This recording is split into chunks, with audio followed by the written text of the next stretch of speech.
Welcome to The Debate, the Community Code, Investigating Hidden Power. Today we analyze the ideas from the book Beyond the Facade, a teen's guide to uncovering community truths. The central premise here is as fascinating as it is provocative, that every single community we live in operates on two distinct levels. You have the official narrative, the glossy brochure, the school motto, the mayor's speech. And then you have the lived experience, the unseen layers of whispers, secrets, and, the structural realities that lie beneath. And the stakes here are incredibly high. This isn't just about reading a manual. It's a proposal for a fundamental shift in how we exist as citizens. The core question we are wrestling with today is this: do we accept our communities as they present themselves, just to maintain peace and stability? Or do we have a civic duty to dig beneath the surface, expose the cracks, and confront the uncomfortable truths, even if that causes, significant disruption? Exactly. I'm approaching this from the perspective of the realist, or perhaps the skeptic. I look at these proposals for investigation, essentially training young people to act as amateur sociologists, and I worry about the cost to social cohesion. Facades often exist for a reason. They keep the peace. Encouraging young people to treat their hometowns like crime scenes feels risky and honestly potentially divisive. And I come at it from a completely different angle. I believe these unseen layers must be exposed if we want any hope of actually healing community wounds.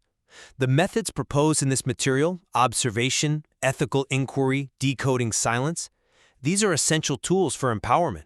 You call it risky, I call it necessary. It's media literacy for the real world. If you don't know how your community actually works, you aren't a citizen, you're just a resident. Well, let's get right into it then. My primary hesitation with the methodology here is the fundamental cynicism it seems to require. The material asks the reader to view their town as an iceberg, assuming that what is visible, the bustling downtown, the pristine park, the trophy case, is just a deception covering up a, quote, complex tapestry of unseen layers. It suggests that the official narratives of unity and prosperity are, fabricated to distract us. But I would argue that those narratives are necessary social lubricants. A community needs morale. It needs a reputation. If we spend all our time looking for the cracks in the facade, are we not just breeding paranoia? It seems to suggest that trust is a weakness and that suspicion is a virtue. That's a heavy burden to place on a teenager. I think cynicism is the wrong word here. I really do. I would call it critical awareness. The material isn't suggesting that the official narrative is some malicious lie, but rather that it is incomplete. It's a curated story. Think about Instagram versus reality, right? The official narrative is the Instagram filter. When the source material talks about collective memory being selective, that's a fact, not a conspiracy theory.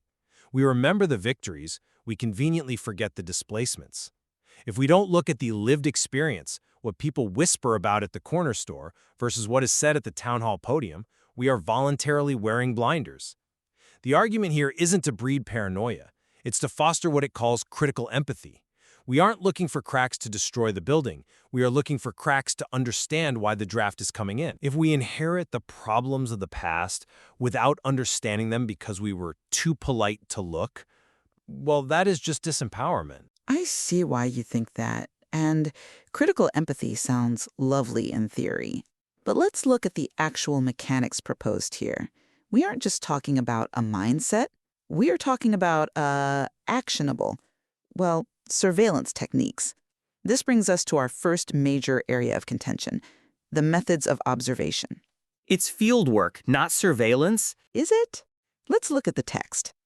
It proposes specific exercises like the daily observation log and silent spot reconnaissance. It explicitly instructs the reader to go to public spaces, parks, libraries, community centers, and observe who uses them and, more importantly, who doesn't.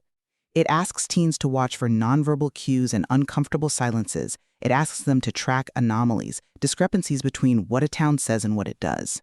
To me, sitting in a park and taking notes on your neighbors borders on intrusive. It feels less like civic engagement and more like amateur espionage. You are encouraging kids to look at their neighbors as test subjects. I think you are characterizing this as something predatory, when it's actually just about awareness. Silent spot reconnaissance isn't about spying on individuals or, tracking who is cheating on their spouse. It's about reading the room on a macro level. It's applying media literacy to physical space. Let me give you an example from the text. If the official narrative is everyone is welcome in our town, but your observation log shows that the public park is strictly segregated by usage, maybe one demographic never steps foot there, or teenagers are chased away by security while adults are left alone, that is a vital data point. That is an anomaly. You aren't stalking neighbors, you are witnessing the social fabric in real time. It's about noticing who isn't there. That's not espionage, that's sociology. But sociology requires training. Context matters. And this encourages a hyper-analysis of casual interaction that I just think is unhealthy. The text suggests analyzing uncomfortable silences in conversation. If I pause because I'm thinking, or because I'm just socially awkward, or maybe I just don't like you, do I really want a teen sleuth decoding that as a hidden community trauma? It encourages them to read meaning into things that might just be mundane. And then there is the issue of the rumor mill. The material distinguishes between rumors and facts, sure, but validates the rumor mill as a source of data. It calls them smoke signals. I would argue rumors are just toxic gossip that destroy reputations. Validating them as a research tool is dangerous. That's a compelling point, and nobody likes gossip. But have you considered the nuance the text actually provides? It explicitly warns against treating rumors as facts. It says rumors indicate where anxiety lies. It's a diagnostic tool. If there is a persistent rumor that a local business is failing, or that a specific teacher is unfair, the truth might not be in the specific details, but the existence of the rumor tells you there is insecurity or distrust in that area. It's a heat map. My view is that ignoring the rumor mill is ignoring the subconscious of the town. You can't understand the lived experience if you only listen to the press release. You have to listen to what people are afraid to say out loud. I suppose I prefer a world where we deal in verified facts rather than heat maps of anxiety. But let's assume, for the sake of argument, that these smoke signals are pointing to something real. This brings us to the second core area of debate, and frankly, the more difficult one. The pillars of silence versus the cost of truth. Right. This is the heart of the matter. The text identifies specific pillars that keep community secrets in place: social cohesion, reputation management, and economic dependencies. Right. And I want to defend those pillars. The text presents them as barriers to truth, things to be dismantled. I see them as load-bearing walls for civilization. Let's take the economic dependencies example used in the material, the classic old factory scenario. The scenario is a town where a specific factory is the biggest employer. It's the economic engine, it sponsors the Little League team, but it causes minor pollution or has poor labor practices. My view is that exposing this might satisfy a desire for abstract truth, but what are the consequences? If you push too hard, the factory closes. You destroy the livelihoods of hundreds of families. You destroy the tax base. You destroy the town. Sometimes fear of change isn't cowardice, it's a rational survival instinct. Sometimes silence is what keeps food on the table. I completely disagree. That is a short-term calculation that leads to long-term disaster. The text calls this the echoes of silence. If you ignore that pollution because of economic dependency, you aren't saving the town, you're poisoning its future. Maybe it's literally poisoning the water, leading to higher cancer rates in 20 years. Or maybe it's metaphorically poisoning trust. The workers know they are being exploited, but they can't speak up, so resentment festers. It leads to what the book calls long-term rot. You can't build a healthy community on a foundation of misguided loyalty. You are just kicking the can down the road to the next generation. But isn't there a hierarchy of needs? Economic survival often trumps the need to air every grievance. If the town goes bankrupt, there is no community left to save. It feels incredibly privileged to say we must have truth even if we starve. But at what cost? A community that requires its citizens to get sick or stay silent to survive is already bankrupt morally. And practically, these secrets don't stay secret forever. When the inevitable scandal breaks, the economic fallout is usually worse because of the cover-up. But let's look at the other example, the Founders' Day Parade. This deals with social cohesion. The official narrative celebrates the pioneers, the brave founders. The lived experience, the historical legacy layer, might reveal that those founders displaced an indigenous settlement or owned enslaved people. Your argument for social cohesion would say, let them have the parade, let them have the party, don't bring up the ugly past, it ruins the mood. But that silence actively erases the history of people who lived there. It maintains a selective memory. I'm not saying we should erase history. I'm saying that constantly prioritizing the ugly past over current celebration creates division. If you dismantle the Founders' Day Parade, you take away a moment of community bonding. You create a villain out of ancestors who can't defend themselves. The official narrative of unity serves a purpose. It binds people together. If you are constantly pointing out that the statue in the square is problematic, or the factory is dirty, or the school motto is hypocritical, you aren't building a community. You are dismantling one. You are becoming the person nobody wants to invite to dinner because they can't just enjoy the meal. They have to analyze the supply chain of the vegetables. There has to be a space for celebration without interrogation. You are dismantling a facade. That's the difference. A community bound together by a lie is fragile. It eventually breaks anyway. The factory closes, the history comes out, the marginalized group demands to be heard. The argument here is that we need critical empathy to address these things before they break us. We need to acknowledge the indigenous history during the parade. We need to fix the pollution while keeping the factory running, or transition to a new industry. You can't do that if you are pretending the problem doesn't exist. Ignorance is not stability. It's just delay. It's deferring the pain to your children. That brings us to the question of capability. Can we actually do that? And more specifically, can teenagers do that? This leads to our third topic, the ethics of intervention. The book proposes an ethical inquiry framework for teens: accuracy, fairness, minimizing harm. It encourages them to move from observation to action. Exactly. It transitions from teen sleuth to active citizen. But these are teenagers. They are not investigative journalists. They are not trained sociologists. They are not lawyers. The bystander effect is discussed in the text as a negative thing, people not speaking up because they think someone else will. But sometimes people don't speak up because they realize they don't have the full picture. Sometimes silence is wisdom, not cowardice. My concern is the risk. What happens when a teen sleuth gets it wrong? What happens when they accuse a local leader of corruption based on nonverbal cues and rumors, and they destroy a reputation? The text talks about minimizing harm, but the very act of digging for dirt is harmful. I think you are underestimating young people. I really do. We trust them to drive cars, we trust them to choose careers, we trust them with the future of the planet. The book draws a very sharp line between gossip, which is for entertainment, and genuine inquiry, which is for understanding. It doesn't tell them to go leak secrets on TikTok. It promotes advocacy approaches, thoughtful conversations, letter writing, working with local organizations. These are structured, responsible actions. It is teaching them to be more careful than the adults usually are. But the ethical compass is subjective. You mentioned restorative justice earlier. The text suggests teens can participate in repairing harm rather than punishing. That is an incredibly complex legal and social framework. Professionals spend years studying this. Asking a 16-year-old to navigate restorative justice when they see a crack in the facade is asking them to perform open-heart surgery with a plastic spoon. They lack the tools and the authority, and frankly, they lack the life experience to understand why people make compromises. See, I disagree with the metaphor.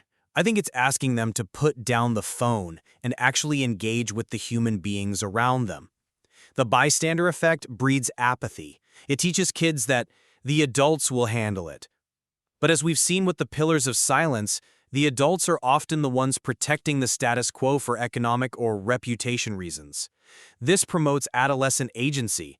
Even if they make mistakes, the process of ethical inquiry, verifying facts, seeking diverse perspectives, checking biases, is a better education than simply memorizing the official narrative and repeating it back on a test. It's active learning. I worry about the minimizing harm aspect, though, specifically harm to the student. The text warns that truth can be a living wound. If a teen uncovers a family secret or a community shame, do they have the maturity to handle the fallout? The text says prepare for pushback, but pushback in a small community can be brutal. It can mean social ostracization, it can mean their parents losing friends, it can mean getting kicked off the team. Is it fair to push kids into that firing line? We are asking them to be whistleblowers before they are even voters. It's not about pushing them. It's about equipping them. They are already in the firing line. They are the ones drinking the water from the factory. They are the ones inheriting the divided town. They are the ones who feel the tension in the hallways, even if the teachers deny it. This book argues that civic responsibility is a muscle. You have to exercise it. The action planning roadmap in the text, defining the issue, gathering evidence, identifying stakeholders, these are professional skills. These are leadership skills. We aren't creating troublemakers. We are creating future leaders who aren't afraid of complexity. If we shelter them from the truth of their own communities until they are 25, we are raising a generation that is ill-equipped to fix anything. That's an optimistic view. I look at the action planning roadmap and I see a recipe for conflict. I see a high school principal's office filled with students who think they are uncovering a conspiracy when they are really just disrupting the school day. But I will concede that the emphasis on accuracy and fairness is a crucial guardrail. If, and it's a big if, they actually follow those steps, it moves beyond mere rebellion. And that's the key. It's not reckless. It's rigorous. It forces them to ask, is this true? Is this fair? Will this help? Those are questions most adults stop asking. We get comfortable. We accept the official narrative because it's easier. This framework challenges that comfort. And yes, that is disruptive, but growth is always disruptive. It is, but disruption has casualties. As we wrap up this debate, I have to stand by my caution. While the intellectual exercise of analyzing one's community is valuable, the methodology proposed in Beyond the Facade requires extreme care. The official narrative is not always a villain. Sometimes it's the glue holding us together. Decoding whispers and analyzing uncomfortable silences can lead to misinterpretation, paranoia, and unnecessary conflict. Some social lubricants, those little lies or omissions we tell to get along, are needed for a community to function smoothly. My verdict is to approach this with caution. Don't try to break a system you don't fully understand or know how to fix. Appreciate the facade for the protection it offers. And I maintain that the facade is fragile and eventually breaks under the weight of its own secrets anyway. It is far better to understand the unseen layers before that collapse happens. The skills this material proposes, critical thinking, ethical engagement, civic responsibility, these are superpowers. They transform a passive resident into an active citizen. If we want communities that are actually resilient, rather than just appearing to be, we need people willing to ask the hard questions. My verdict is that this is a must-try mindset. Ignoring the echoes of silence doesn't make them go away. It just ensures they will be louder tomorrow. Both sides raise valid points. Beyond the Facade certainly forces you to look at your own town differently, whether you view that as a burden or an opportunity. Absolutely. You can't unsee the layers once you know they are there. That does it for this edition of The Debate. We hope this analysis has given you the tools to examine the world around you a little more closely. Keep looking beneath the surface. Goodbye, everyone.